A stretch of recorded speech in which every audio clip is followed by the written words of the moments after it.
Bismillahirrahmanirrahim. Alhamdulillah wassalatu wassalamu ala Rasulillah wa ala alihi wa sahbihi wa man walah. La haula wala quwata illa billah, amma ba'd.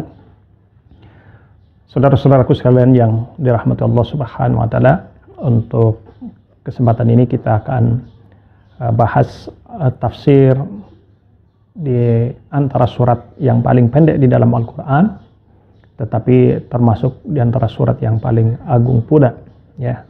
Itu adalah Suratul Ikhlas, ya, surat Al-Ikhlas, yang setiap saat kita baca surat ini, tentu surat ini memiliki keagungan, ya, ataupun keutamaan yang luar biasa.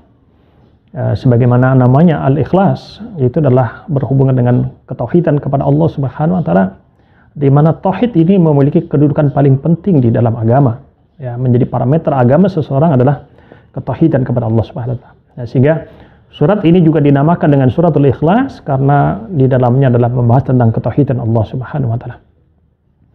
Dan di dalam fase perjalanan dakwah Rasulullah, Suratul Ikhlas ini adalah surat kunci di antara pembuka-pembuka hidayah untuk orang-orang musyrikin, ya. Baik musyrikin dari orang-orang Yahudi ataupun Nasrani. Jadi di antara kerusakan yang lahir ataupun timbul dari agama-agama sebelum kita adalah lahirnya kesyirikan kepada Allah Subhanahu wa taala. Padahal tauhid adalah fitrah. Ya, tauhid adalah fitrah. Dan kita lihat Al-Qur'an menjelaskan tentang ketauhidan ini adalah sesuai dengan fitrah manusia, ya. Karena bagaimanapun manusia itu lahir dimanapun dan bagaimanapun keadaannya pasti ada fitrah untuk mencari Tuhannya. Ya, konsep ada animisme, dinamisme itu adalah lahir karena dorongan fitrah untuk mencari Tuhan. Ya, ada mereka yang menuhankan batu, menuhankan pohon, menuhankan roh yang sudah meninggal dan seterusnya. Kenapa sampai terjadi seperti itu? Pertama, kita lihat sisi positifnya, itu lahir karena fitrah mencari Tuhan. Kemudian yang kedua, dari sisi tidak adanya ilmu yang kemudian membimbing mereka sehingga kemudian mereka menuhankan makhluk, menuhankan selain Allah Subhanahu wa taala.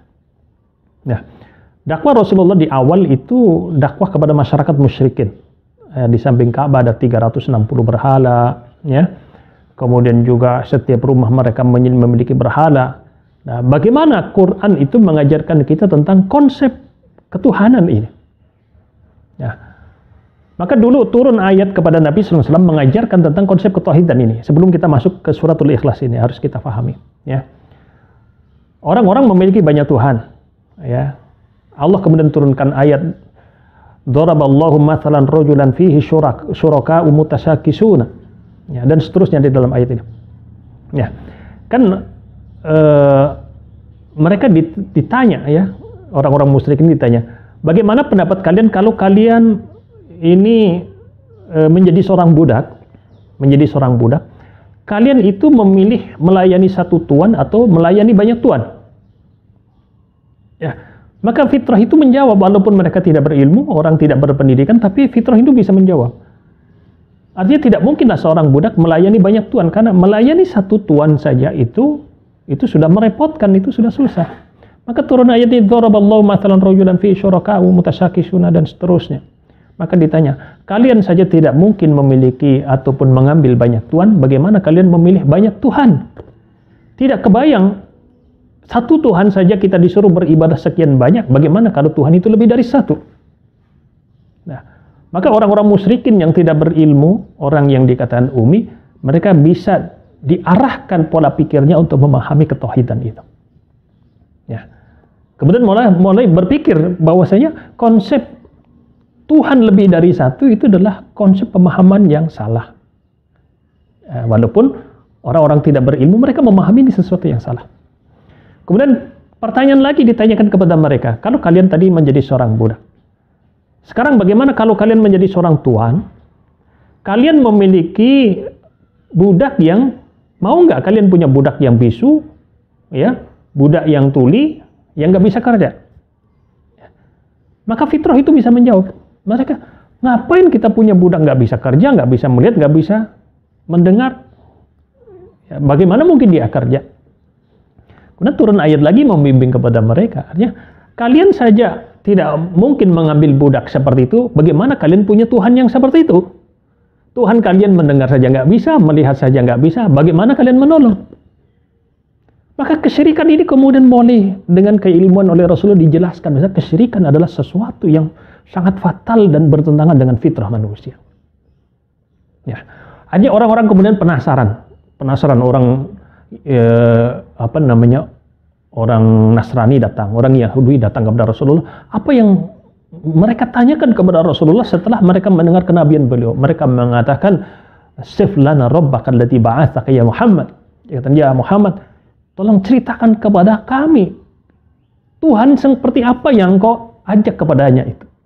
Nah, maka kemudian Allah Subhanahu wa taala membimbing Rasulnya dengan konsep ketuhanan yang sangat simpel yang termuat di dalam surat Al-Ikhlas. Ya, dikatakan ya sebelum surat Al-Ikhlas ini kemudian orang-orang Nasrani datang kepada Rasulullah, mereka dipatahkan dulu pemahaman mereka ataupun argumen mereka oleh Rasulullah. Turun ayat mal masih ibn Maryam illa rasulun qad khalas min qablihi rusul wa ummu siddiqah kana yakulani ta'am. Ya. Maka Rasulullah katakan kepada orang-orang Nasrani, wahai orang-orang Nasrani, tidaklah Nabi Isa itu hanya seorang rasul yang sebelumnya juga ada rasul. Ya, artinya jangan dianggap Tuhan karena sebelumnya juga ada rasul.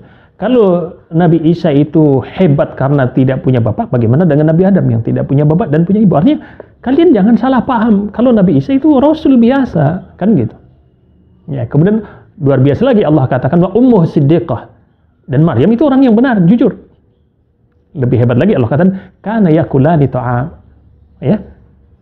Isa bin Maryam dan Maryam itu kalau lapar dia makan. Coba, ini logika Quran yang sangat luar biasa. Bayangkan kalian punya Tuhan, kok lapar? Lapar itu menunjukkan Tuhan kalian lemah. Ya, Tuhan kalian lemah. Kebayang nggak kalian bagi orang-orang Nasrani, kalian berdoa, sedang ada hajat kebutuhan, ternyata Tuhan Anda sedang di rumah makan. Ya, Tuhan Anda sedang lapar. Tidak mungkin lah kan gitu. Ya. Artinya Al-Quran membantah tidak mungkin Isa itu sebagai Tuhan. Ya, tidak mungkin manusia itu sebagai Tuhan. Kenapa? Karena dia memiliki sifat lemah dan Tuhan tidak boleh lemah. Nah, kemudian setelah itulah kemudian tadi Allah tulis secara ringkas, Allah firmankan secara ringkas di dalam satu surat yaitu suratul Ikhlas. Siapa itu Allah Subhanahu wa taala? Maka katakanlah, katakan wahai Muhammad, Allahu Ahad. Allah itu Ahad. Ya, kita coba bahas secara bahasa. Katakan wahai Muhammad, Allah itu Ahad. Ahad itu dalam bahasa Arab ada bahasa yang mirip, yaitu adalah wahid. Ya, kenapa Allah katakan Ahad bukan Allah? Qul huwallahu wahid. Ya, karena ada sisi yang membedakan antara wahid dan ahad. Ya, jadi kalau ahad itu murni ahad, kalau wahid itu kan sama-sama artinya satu ya. Ya, tapi satunya wahid dan satunya ahad itu berbeda. Ya, wahid satu itu bisa artinya setengah tambah setengah itu satu, bisa juga 2 dikurangi 1 itu 1, atau 10 dikurangi 9 itu 1, itu namanya satu, tapi itu wahid. Tapi Allah bukan wahid, Allah adalah ahad dalam konsep ketauhidan ini. Kenapa? Karena Allah itu bukan setengah Tuhan kawin dengan setengah Tuhan jadi satu Tuhan, ataupun dulu ada 2 Tuhan berkelahi tinggal satu Tuhan, ataupun banyak Tuhan dan ada penguasa Tuhan. Bukan seperti itu. Tapi Allah adalah Esa, tidak ada sebelumnya dan tidak ada setelahnya. Dan Allah kullu Allahus Samad. Dan seluruh selain Allah apapun dia adalah bergantung hanya kepada Allah Subhanahu wa taala. Jadi Allah betul-betul Esa. Tidak ada laisa qablahu syai' wala ba'dahu syai'. Tidak ada sebelum dan sesudahnya. Dan Allah yang menjadikan semuanya tergantung kepada Allah Subhanahu wa taala. Maka disitulah dikatakan Allahus Samad. Allah adalah Samad. Ini seluruh makhluk itu hanya bergantung kepada Allah, dan semua makhluk tidak bisa berdiri, tidak bisa menjalankan aktivitas kehidupan semuanya ini kecuali dengan izin dari Allah Subhanahu wa taala. Ya, maka konsep ketauhidan ini kemudian simpel dan mudah dipahami. Ya. Qul huwallahu ahad, Allahus samad. Lam yalid wa lam yulad, dan Allah tidak melahirkan dan Allah tidak dilahirkan. Ya, Allah tidak punya anak dan Allah juga tidak punya orang tua. Ya, karena kalau punya anak dan punya orang tua tentu Allah itu lemah. Ya, tetapi Allah Subhanahu wa taala yang Maha Esa, ya, tidak dilahirkan dan juga tidak melahirkan di situ. Lam yalid wa lam yakul lahu kufuwan ahad, dan tidak ada yang sekufu dengan Allah Subhanahu wa taala.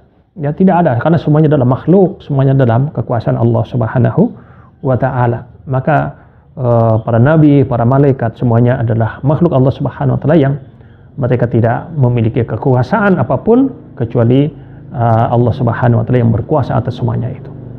Nah, inilah singkat saja tafsir dari suratul Ikhlas ini. Yang paling penting adalah bagaimana yang terkandung di dalam surat Al-Ikhlas adalah tentang bagaimana mentauhidkan Allah Subhanahu wa taala. Ya. Allah a'lam bishawab.